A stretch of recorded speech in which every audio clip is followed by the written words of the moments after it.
Привет! Today we talk about names, and sometimes Russian names are really confusing for non-native speakers, yeah?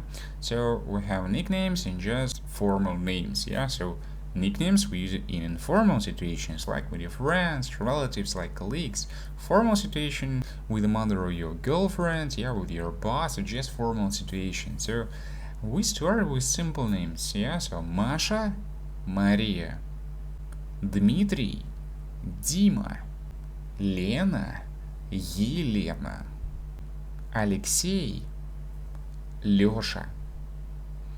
But sometimes names are really complicated. For example, like Alexander, Sasha.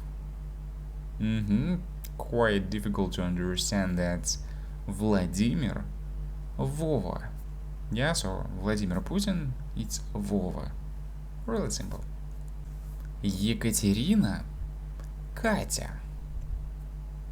Анатолий, Толя. And some names they don't have this like nicknames, just one name. For example, like mine is Igor. Yeah, so I don't have a nickname, so you can use it in formal and in informal situation.